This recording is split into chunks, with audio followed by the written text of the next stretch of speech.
Утрински стихови од Библијата. 26 јули. Ке го повикувам додека сум жив. Го наведна своето уво кон мене, затоа ке го повикувам во моите денови. Псалам 116:2.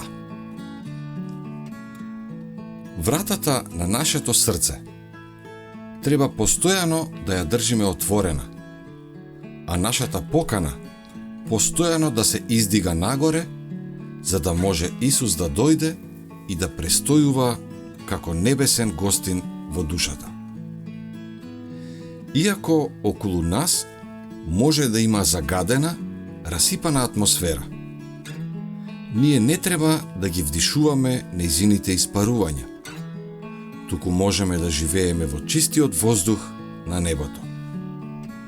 Можеме да ја затвориме секоја врата за нечисти фантазии и несвети мисли, на тој начин што ќе ја воздигнеме душата во Божјото присуство преку искрена молитва.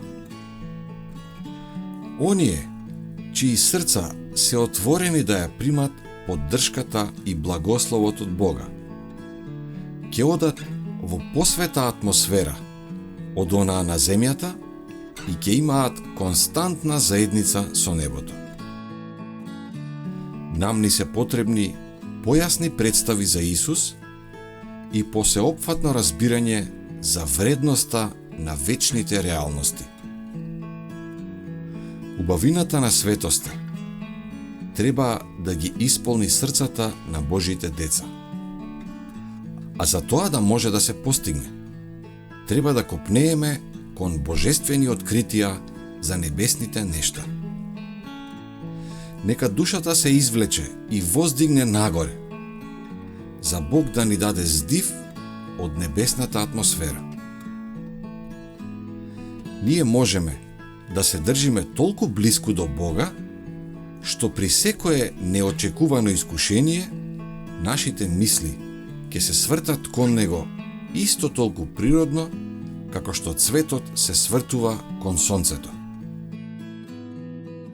Вашите потреби, вашите радости, вашите таги, вашите грижи и вашите стравови, чувајте ги пред Бога. Него не можете да го преоптоварите, не можете да го преморите. Се што го збунува умот, однесете го пред него. Ништо не е преголемо за тој да го понесе, па тој одржува светови, тој владее со сите случувања во универзумот. Ништо што на кој било начин го засега нашиот мир, не е премало за тој да го забележи.